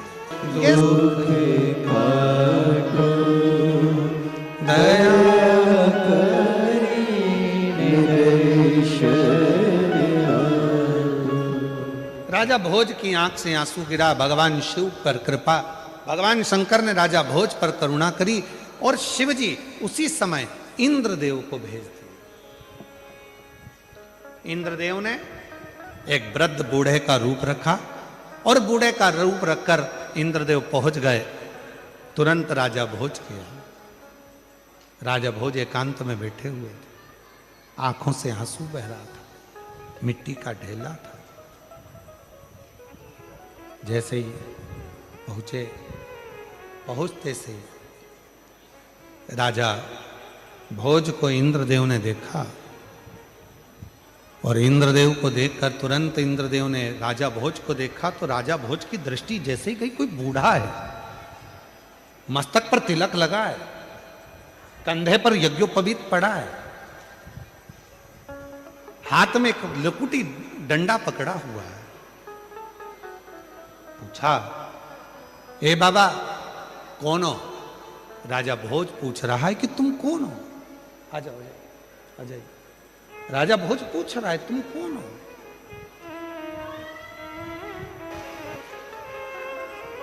पूछा, आप कौन हो? राजा भोज ने पूछा। इंद्रदेव बोले, भैया मैं ब्राह्मण हूं, यहां से निकल कर जा रहा था, आपको देखा एकांत में बैठे हुए तो पूछने आ गया कि बात क्या है। राजा भोज कुछ नहीं बोले, बस नैनों से नीर गिर रहा था। इतने में इंद्रदेव ने तुरंत कहा, राजा भोज अगर इतने दुखी हो, इतनी तकलीफ आपकी जिंदगी में है, तो शिव की आराधना क्यों नहीं करते? राजा भोज आंख के आंसू पोंछते हुए बोले, बाबा शंकर भगवान की आराधना करता रहा, मैंने माणिक मोती हीरा पन्ना सब कुछ शिव जी को समर्पित करा, फिर भी मेरे शंकर भगवान मुझ पर प्रसन्न नहीं होते हैं। 14 देश के राजाओं ने मेरे ऊपर आक्रमण कर दिया है और मेरे पास इतनी सेना नहीं है, मैं कैसे युद्ध लड़ूंगा, क्या करूंगा? अब तो लगता है कि सब कुछ समाप्त हो जाएगा। तब इंद्रदेव जो बूढ़े का रूप रखकर आए थे, उन्होंने कहा, राजा भोज अभी तक तूने शंकर भगवान को माणिक दिए, अभी तक तूने शंकर भगवान को रतन दिए, अभी तक तूने शंकर भगवान को हीरा पन्ना दिया, अब एक काम कर, शिव जी प्रसन्न हो जाते हैं एक चुटकी भस्म से। केवल एक चुटकी भस्म तू शंकर भगवान को चढ़ा दे। क्या शिव जी को रतन नहीं चाहिए? नहीं। माणिक मोती नहीं, अंबर पीतांबर कुछ नहीं, बस शंकर भगवान को भस्म प्रिय है। क्यों प्रिय है? क्योंकि शंकर भगवान की अर्धांगिनी माता सती जब जलकर भस्म हुई थी, उस राख को मेरे शंकर भगवान ने अपने तन पर धारण कर लिया था, और वो भस्म शिव को इतनी प्रिय हो गई कि दुनिया का कोई व्यक्ति एक चुटकी भस्म भी अगर शिव को चढ़ा देता है तो शंकर भगवान उसके कष्टों को, उसके दुखों को समाप्त कर देते हैं। इतनी कृपा शिव कर देते, इतनी कृपा। ठीक है, गए। राजा भोज ने एक क्षण की देरी नहीं करी, क्योंकि 14 देश की सेना चारों तरफ से आ रही थी, और राजा भोज ने थोड़ी सी भस्म उठाकर भगवान देवाधिदेव महादेव को समर्पित कर दी।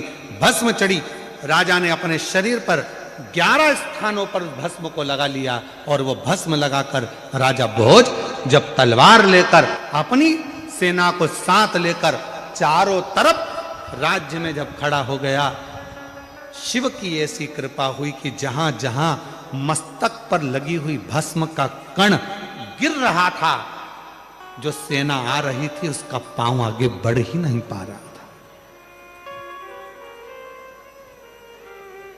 जो सेना आ रही है उसका पांव ही नहीं बढ़ पा रहा, वो सेना आगे ही नहीं बढ़ पा रही। 14 देश के राजा हार कर चले गए। राजा भोज बैठे थे। आज देवाधिदेव महादेव को साधुवाद देने लगे, बाबा इतने बड़ी सेना को हराना ये किसी के बस की बात नहीं है, पर बाबा अगर इतनी बड़ी सेना को अगर हराया है और इतना बड़ा विजय अगर मुझे प्रदान करी है, तो केवल वो तुम्हारे भस्म ने करी है, केवल तुम्हारे भस्म। इसलिए मेरी जीजियों, कभी कभी जब आपको ऐसा लगने लगे कि बहुत अकेली हूं, सबने साथ छोड़ दिया, कोई मेरा साथ नहीं देता, परिवार नाते रिश्ते कुटुंब कबीले सब मुझे छोड़ दिए, तब शंकर के मंदिर में जब आप बैठे हो या जल चढ़ा रहे हो, तो वहां निश्चित है उस रज में ना जाने कौन सा शिव भक्त अपने मस्तक पर त्रिपुंड लगाकर आया होगा, शरीर पर भस्म लगाकर आया होगा। वो भस्म की कण जमीन पर गिरी होगी, वो कण जब हमारे शरीर पर लगेगी तो निश्चित है कि तुम्हारा दुख कटेगा जरूर, वो दुख समाप्त जरूर, दुख समाप्त।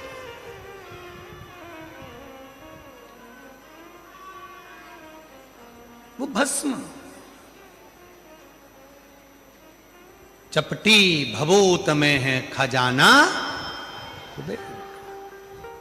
जो तन पर भस्म चढ़ रही है। भगवान हुआ क्या, शिव महापुराण में महत्तम में वर्णन आता है, एक देवराज नामक का ब्राह्मण जो कभी ब्राह्मण कुल में रहने के बाद भी ब्राह्मण कर्म नहीं कर पाया, जिसने कभी ना वेद पढ़ा, ना शास्त्र पढ़ा, ना कोई क्रम करा, ना कोई पाठ पूजन करी, ना कभी शंकर के मंदिर में गया, फिर भी वो देवराज मरा तो उसको लेने के लिए देवाधिदेव महादेव आ गए और नंदी पर बिठाकर लेकर गए।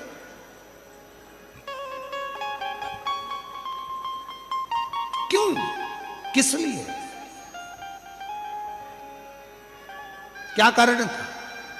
केवल एक कारण, देवराज नाम के ब्राह्मण की माता शिव के मंदिर में जाती थी, शंकर के मंदिर में झाड़ू लगाती थी, शंकर के मंदिर में पोछा लगाती थी, शंकर के मंदिर में जल चढ़ाती थी, शंकर के मंदिर में जाकर आराधना करती थी। और वो देवराज नाम का ब्राह्मण जो ब्राह्मण कुल में जन्मा था, ब्राह्मण के घर में जन्म लेने के बाद भी ब्राह्मण कर्म नहीं कर पाया, ब्राह्मण कर्म से वंचित रह गया, चोरी करता, घर में अच्छी पत्नी थी, बच्चे थे, कुटुंब था, इसके बाद भी पर स्त्री का गमन करने गया और एक दूसरी स्त्री के कहने पर रानी के गले का हार चुरा कर लेकर आ गया।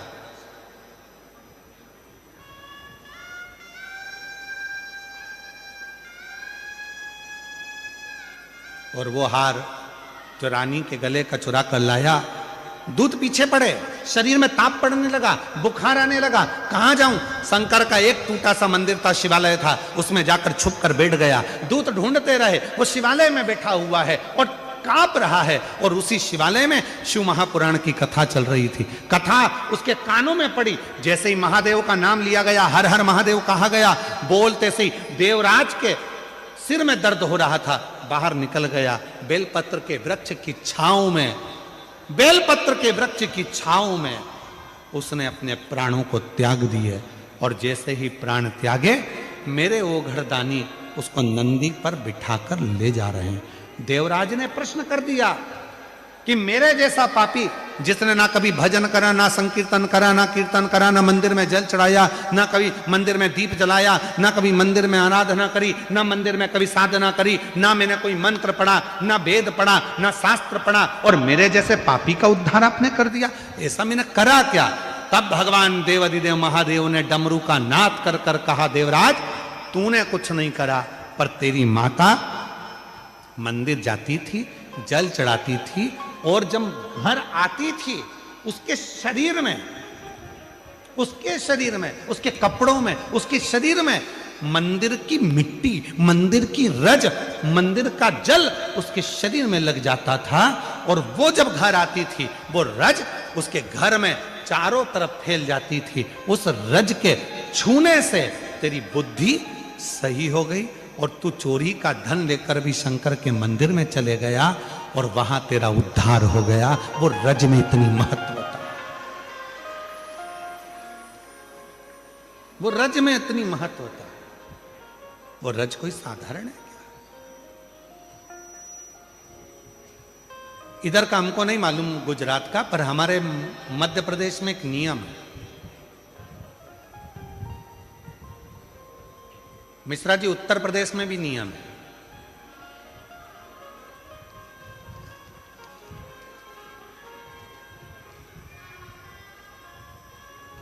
इधर गुजरात का छोटू भाई हमको नहीं मालूम है, परंतु हमारे उधर मध्य प्रदेश में, उत्तर प्रदेश में, सेंगर जी तुम कहाँ के हो हमें नहीं मालूम, तुम भी उत्तर प्रदेश के हो गए, हाँ तो तुम्हारे कोई मालूम होगा। उधर साइड में एक नियम है, जब कोई बड़ा तीर्थ कर कर घर आता है ना कोई व्यक्ति, तो उसके कपड़े की रज शरीर पर, तो बद्रीनाथ नहीं गए, हम केदारनाथ नहीं गए, हम अमरनाथ नहीं गए, हम सोमनाथ नहीं गए, हम द्वारका नहीं गए, हम रामेश्वरम नहीं गए, हम जगन्नाथ नहीं गए, पर जो होकर आया है उसके कपड़े में जो रज लगी होगी वो मंदिर की ही तो रज होगी। जब हमारे शरीर से लगेगी तो हम जैसे जीवों का भी कल्याण कर देगी, इसलिए उस रज को लगा, रज को लगा।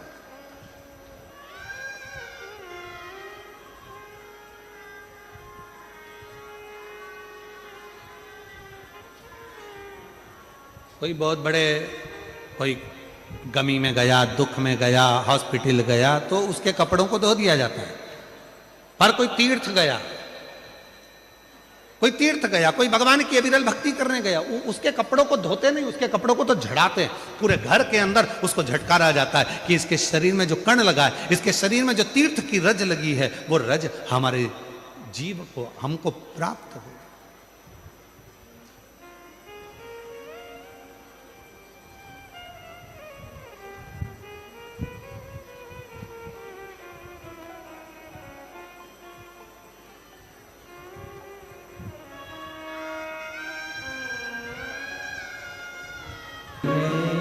ये अजब नजारा है, उसके रज हमारे शरीर से लगे। लोग क्यों आते? कथा के पंडाल में आते हैं, आरती होती है, तब तक रुकते हैं, आरती होने के बाद खड़े होकर आरती करते हैं, फिर नीचे झुककर उस मिट्टी को आरती के बाद लोग अपने मस्तक पर चढ़ाते हैं। क्या है पंडाल की मिट्टी, क्या है शिव पुराण की मिट्टी, क्या है शंकर भगवान के कंकर शंकर की मिट्टी? आखिर उस मिट्टी में ऐसा क्या हो जाता, क्या हो जाता?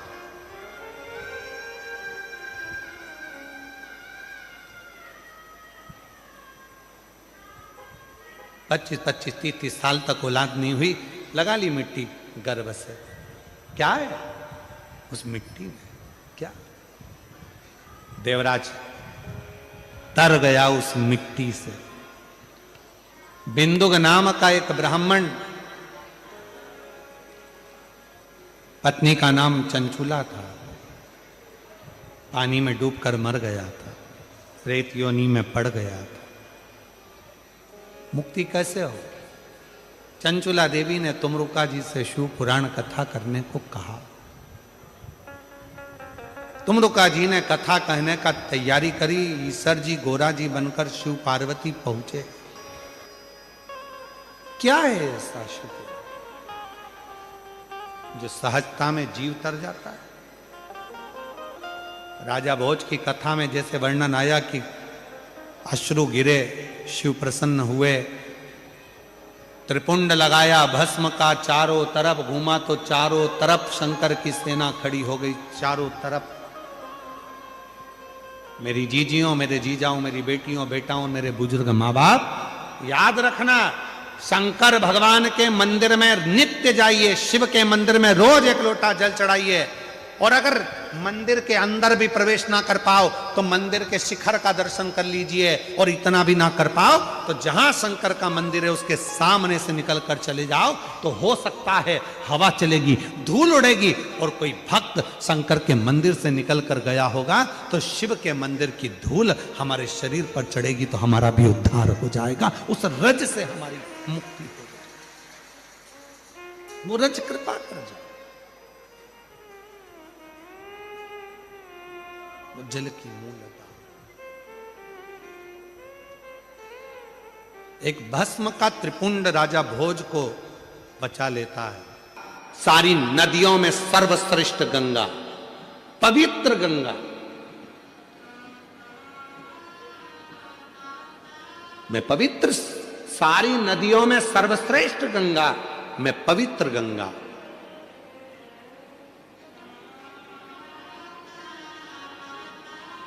और मेरे जल के बिना लोगों को मुक्ति नहीं मिल सकती। ये गंगा जी कर भगवान नारायण ने तुरंत कहा कि गंगा तुम्हारी महत्वता तब तक है जब तक तुम शंकर की जटा में हो। तुम्हारा सम्मान शिव की जटा से है, तुम्हारा आदर शंकर की जटा से है। और तुम कह रही हो कि मेरी महत्वता ज्यादा है।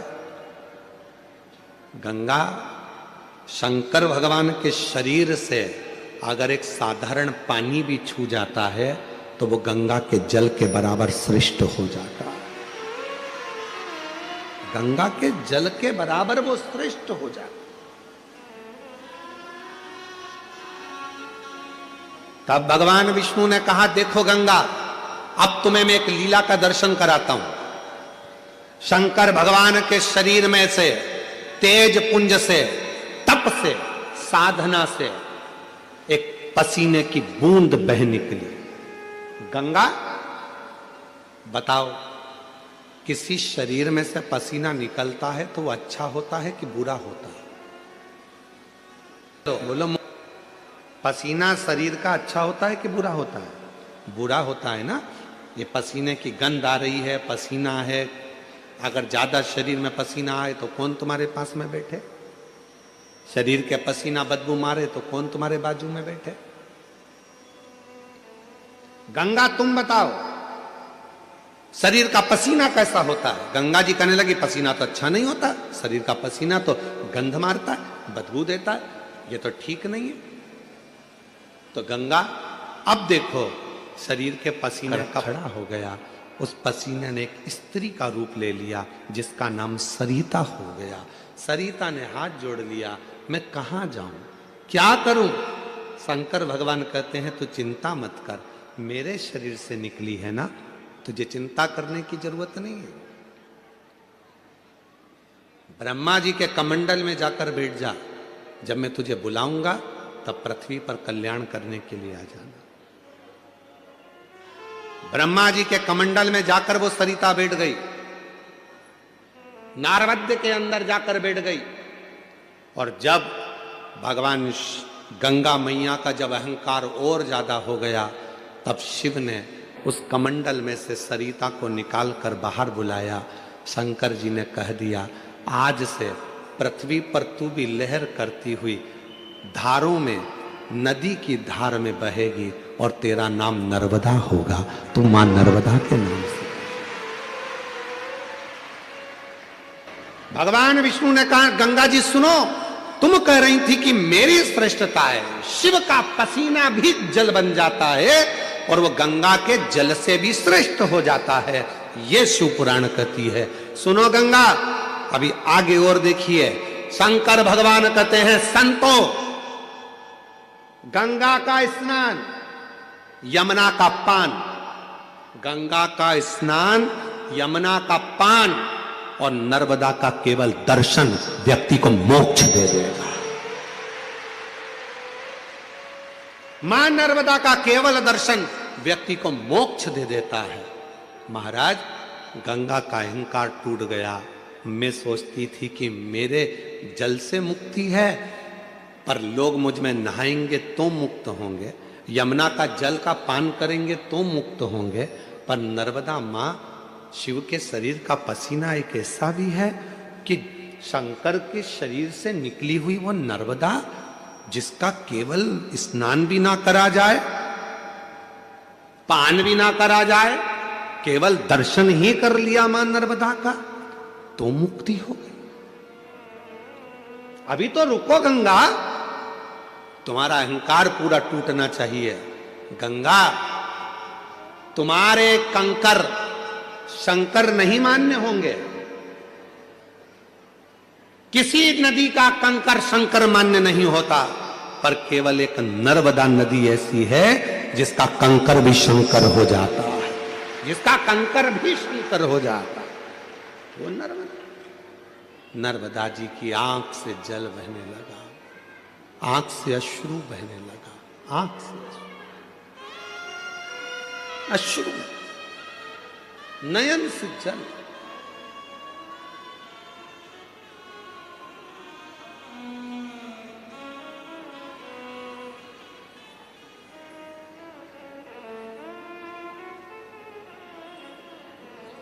आपके भीतर ये अभिमान ना आए। बहुत सारे लोग हैं ऐसे दुनिया में, बहुत सारे लोग जो अपनी अपनी रोटी सेकने के लिए भगवान को भी विभाजित करने में लगे हैं। कह देते हैं पूजन में गंगा जी का जल होना जरूरी है, कह देते हैं पूजन में अगर ये चीज नहीं होगी तो भगवान पूजा को स्वीकार नहीं करेंगे, पूजा स्वीकार नहीं करेंगे। ऐसे कई लोग बैठे हैं जो दिन रात अपनी रोटी सेकने में, अपनी रोटी सेकने में लगे हुए हैं। पूजन में ये होगा तो भगवान स्वीकार करेंगे, पूजन में नहीं होगा भगवान स्वीकार नहीं करेंगे, पूजन में ऐसा होगा तो स्वीकार करेंगे, ऐसा नहीं होगा तो स्वीकार नहीं करेंगे। शिव महापुराण की कथा कहती है, मेरी जीजियों निवेदन है आप सबसे,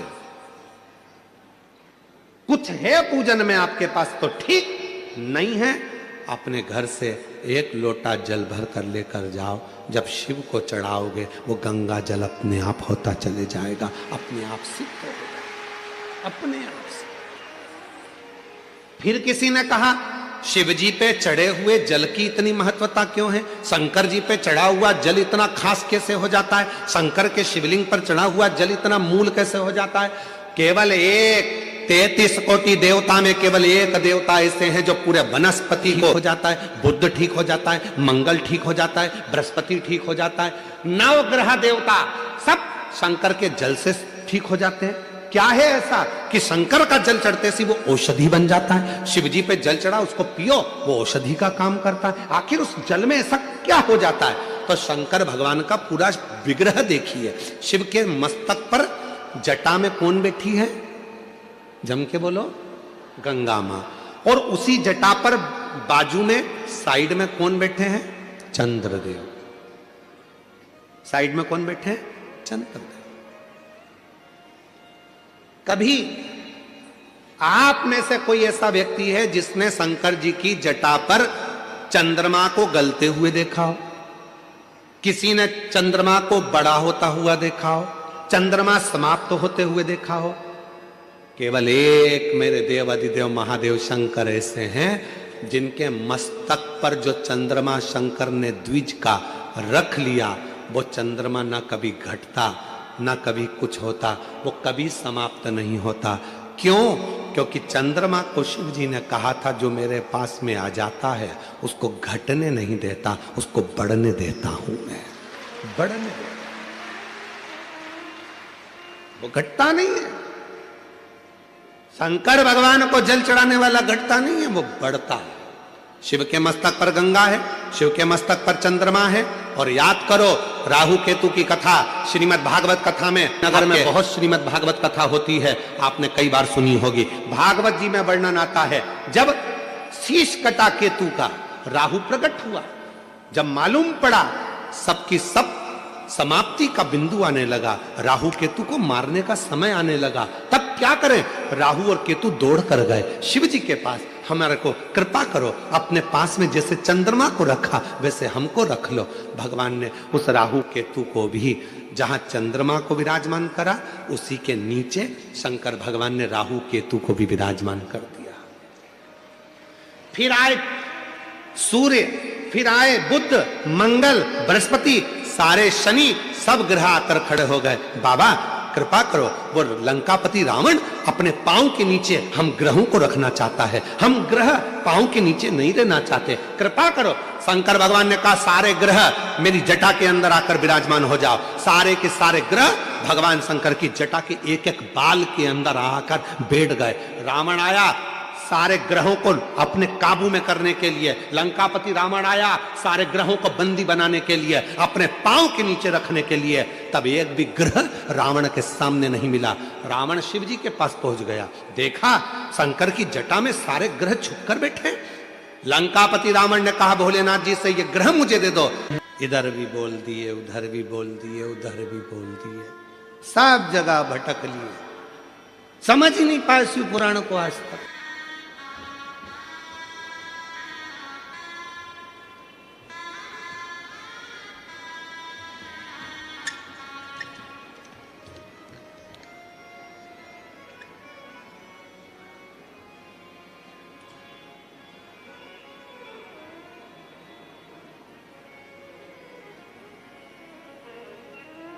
गुरुजी मैं दादर नगर हवेली सिकवासा की रहने वाली हूँ।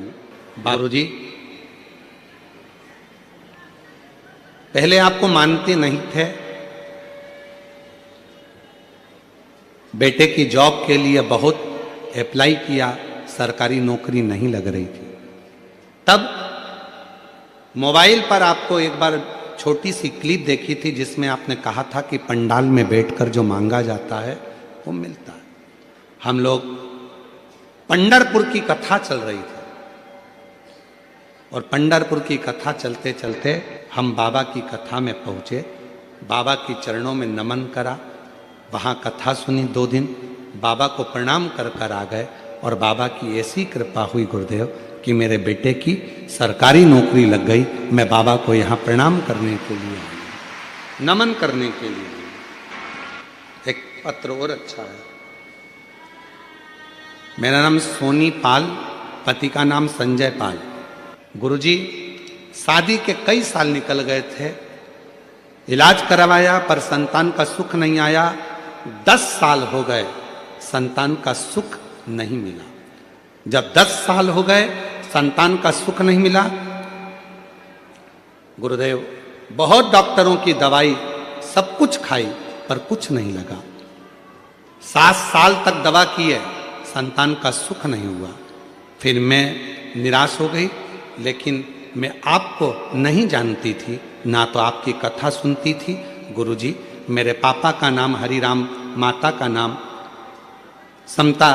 मेरे पापा के दोस्त ने आपके बारे में कहा थे, आपके कथा सुनने को कहा। गुरुजी, आपकी कथा सुनी तो मेरे मन में विश्वास हुआ। गुरुजी, मैं सीहोर गई और वहाँ कंकर शंकर की पूजा की और कंकर शंकर भगवान को लेकर घर आ गई। मुझे नहीं पता था गुरुजी कि सीहोर का कंकर इतना प्रबल है। गुरुजी, मैं बाबा को नमन की और मैंने पूरा भरोसा था मेरे बाबा, मेरे शिव पिता, मेरे शिव भगवान पे मुझे गर्व पूरा की पूरा पिता पर पशुपति व्रत किया और सफेद आंकड़े की जड़ सफलता मिली।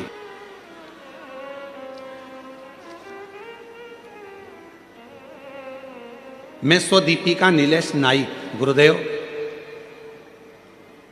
कई वर्ष संतान का सुख नहीं हुआ। 1 साल, 2 साल, 3 साल, 4 साल, 5 साल, 6 साल, 7 साल, 8 साल, 10 साल तक ऐसे निकलते चले गए, औलाद नहीं हुई। तब मेरी सासू माँ अमरावती में रहती हैं, उन्होंने मुझे शिव महापुराण के बारे में बताया और हमने कथा सुनना प्रारंभ करा। और बाबा की ऐसी कृपा हुई गुरुदेव, पंडाल में बैठकर वहाँ की मिट्टी को पेट से लगाना, बाबा को विनय करना और बाबा की कृपा से इसको शिव जी की कृपा से हमारे घर में 10 साल के बाद संतान का सुख प्राप्त हुआ। मैं बाबा को यहाँ प्रणाम करने के लिए आई हूँ। शिव तत्व किसको कहते हैं? के आगे प्रभु चुपचाप मेरे ताऊ, मेरा तू ही तो हमदर्द है, जिसे हर दर्द कहता हूँ। आप उससे विनय क्यों ना करें? क्यों भटक रहे? क्यों भटके हैं? यहाँ वहां वहां वहां नहीं। शंकर, तुझ में रब दिखता है यारा, मैं क्या करूं? एक शिव में सब दिखता है, सब शिव में दिखता है। क्यों भटके?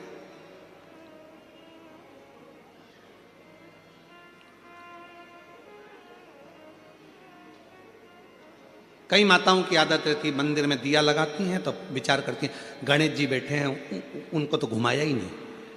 फिर इधर भी बैठे हैं, इनको तो घुमाया ही नहीं। इधर बैठे हैं, इनको तो घुमाया ही नहीं। कई कई घरों में तो चाबी के किरिंग में भी अगर भगवान है तो उसको भी पूजन में रख के उनको तो नहलाया ही नहीं। उनको भी लगते, उनका भी स्नान।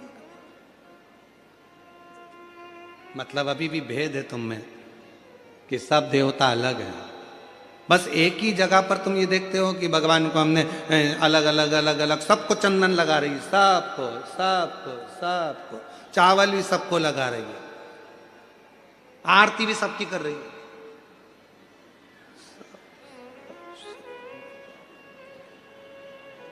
जैसे भगवान कोनी मार के कह रहा है मेरे गया, इधर इधर इधर मुझे।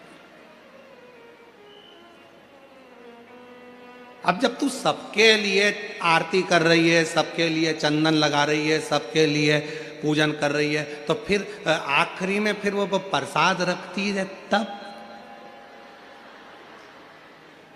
प्रसाद तो इतनी सी कटोरी में लेके आएगी, और इतना सा प्रसाद, इतने सारे देवता। गणेश जी कह रहे हैं शंकर जी से, मैं खाऊं कि तुम?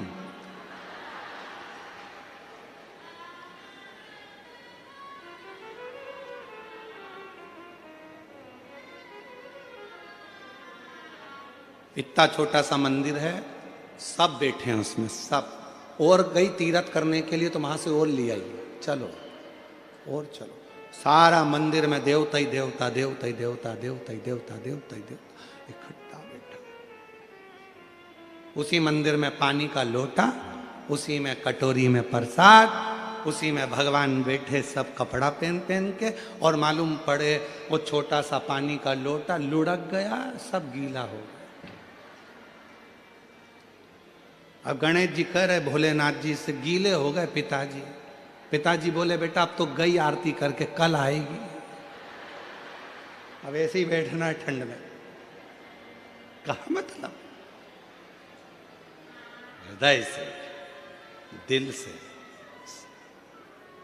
वही दिखे जो तुम्हारे घर में भगवान बैठे हैं, चाहे लड्डू गोपाल जी हो, शंकर जी हो, राम जी हो, कृष्ण जी हो, राधा रानी हो, चाहे देवी जी हो, चाहे दत्त हो, चाहे हरि विठ्ठल हो, सब में उसी का एक स्वरूप, उसी का एक स्वरूप, कोई अलग नहीं।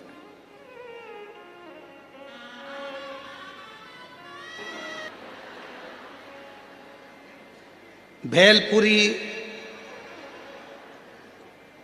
पिज्जा, नहीं हो सकता पेट में अलग अलग डिपार्टमेंट हो, जैसे तुम्हारे घर में फ्रिज में अलग अलग जालियां होती हैं, यहाँ पे दूध रख दो, यहाँ सब्जी रख दो, यहाँ ये रख दो, तो पेट में हो सकता है अलग अलग डिपार्टमेंट हो कि पिज्जा इधर ही जाएगा, पानी पतासा इधर जाएगा, छम्मक लड्डू इधर जाएगा, भेलपुरी इधर जाएगी। नहीं, गुलाब जामुन खाओगे तो भी अंदर ही जाएगा, खोपरा पाक खाओगे तो भी अंदर ही जाएगा, भेल खाओगे तो भी अंदर ही जाएगा, पिज़्ज़ा खाओगे तो भी अंदर ही जाएगा। चाहे राम कह लो, चाहे कृष्ण कह लो, चाहे शिव कह लो, चाहे दत्त कह लो, आखिरी में वही जाएगा, आखिरी में वही जाना, वही एक ही है, एक ही, कोई मिटता नहीं, वही है, नजर वही आता, कोई दूसरा दिखता ही नहीं। बैठ मेरे पास तुझे देखता रहूं, बैठ मेरे पास। कुछ नहीं दिखता, कुछ भी नहीं, एक शिव दिखता, केवल शिव। अभी हम आ रहे थे, जब हम लोग सीहोर से चले तो रास्ते में आते आते हमारी आदत में थोड़ा सा हम प्रयास करते हैं कि सफ़र जितना गाड़ी से हो, प्रयास क्यों? क्योंकि रास्ते भर पेड़ों के नीचे बहुत सारे शंकर के शिवलिंग मिलते हैं। पूरा रास्ता तय करने में कम से कम 108 शिवलिंग पर हमारा जल चढ़ जाता है। इसलिए हम प्रयास करते हैं कि गाड़ियों से जाएं। हमारा प्रयास रहता है, ज़्यादा से ज़्यादा हम प्रयास करते हैं कि बाय कार गाड़ियों से निकलें। कहीं कहीं गाड़ी रोकते देख लेते हैं, शंकर जी बैठे हैं, उतरे, पानी की बोतल ली, लोटे में डाली, शंकर जी भी चढ़ा दिया, हर हर महादेव। फिर आगे चल दिया, देखा अकेले पेड़ के नीचे बहुत शांति से बैठे हैं एकदम। अब यहाँ तो नंदी भी नहीं दिख रहा, गणेश जी भी नहीं दिख रहा, पार्वती भी नहीं दिख रही, एकदम अकेले बैठे हैं। मन में आ गया एकांतेश्वर बैठे हैं, जल्दी चलो कुछ मन की बात कह के आते हैं। गाड़ी रुकवाई, लोटा भर के पानी लिया, हर हर महादेव। शंकर जी भी सोचते होंगे अकेले में भी नहीं रहने दे दिया, कहाँ से आ गया। एकांत में बैठे हैं, लोटा भर के जल चढ़ाकर बाबा स्वीकार करता। ये चलते चलते ऐसे कई शंकर के ओटले मिलते हैं। बड़े बड़े मंदिर में हम नहीं जा पाते क्योंकि भीड़ रहती है, वहाँ पब्लिक बहुत रहती है, धक्का मुक्की हो जाए, कोई को लग जाए। इसलिए जो एकांत में गाड़ी से जा रहे हैं, बीच में कहीं मिल गए, अकेले बैठे हो, चल दिया। कई बार गाड़ी को रोक करके देते हैं, रोको रोको गाड़ी, शंकर जी बैठे हैं, एकांत में बैठे हैं और बाबा को स्मरण कर लिया। ये दिल की लगाव है, ये प्रेम है बाबा से, ये स्नेह है बाबा,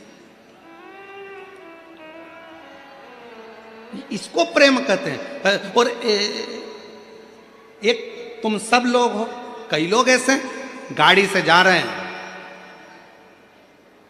बहुत तेज स्पीड में, किसी को नहीं देख रहा है, भले सगा बाप पास में से निकल गया। स्पीड, गाड़ी की स्पीड कब कम हुई?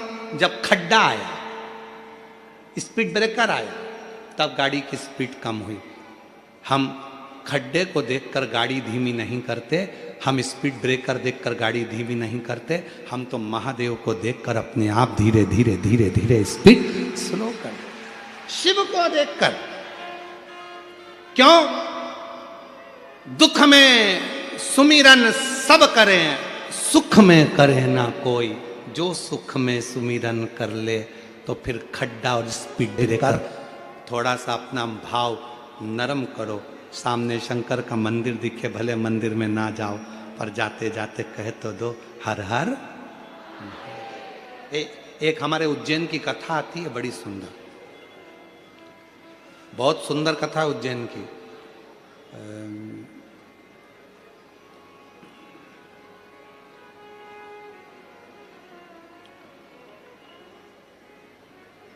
एक शंकर जी का बड़ा भक्त था, खूब भांग घोट के पी लेता था उज्जैनी में, खूब जोरदार। उसका नियम था, शंकर जी के मंदिर में जाकर शंकर जी को हर हर महादेव कहता था और जम के चिल्लाता था, भोलेनाथ मैं आ गया, हर हर। मंदिर में कह देता था। आज क्या हुआ, भांग इतनी चढ़ गई, इतनी चढ़ गई, इतनी चढ़ गई कि जाना था इस गली में, पहुंच गया उस गली में। और उस गली में पहुंचा तो वहां शंकर जी का मंदिर नहीं था, गणेश जी का मंदिर था।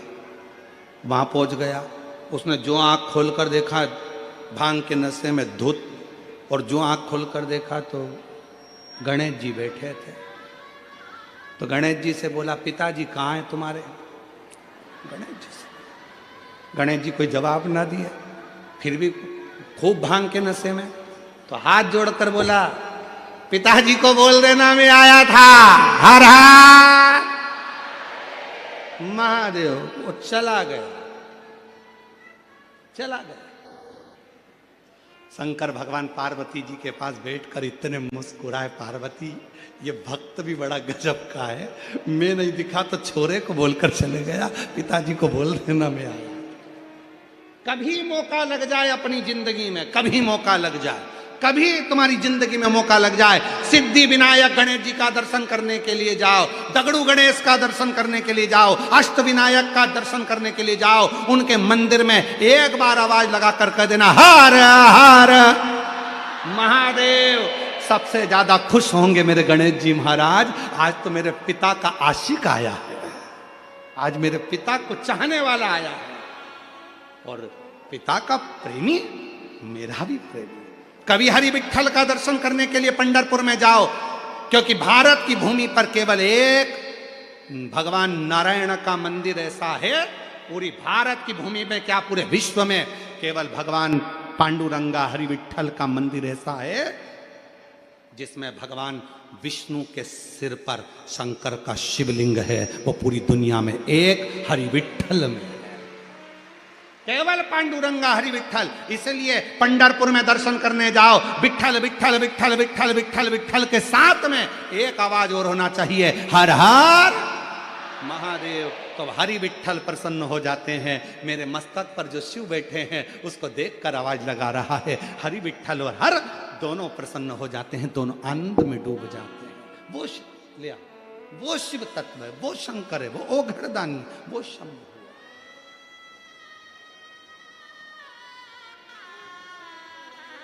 कैलाशी अविनाशी शंकर है, शंकर। इसलिए भाव से प्रेम से शिव को रिझाया जा सकता, शिव को रिझाया। भगवान को रिझाने के लिए भाव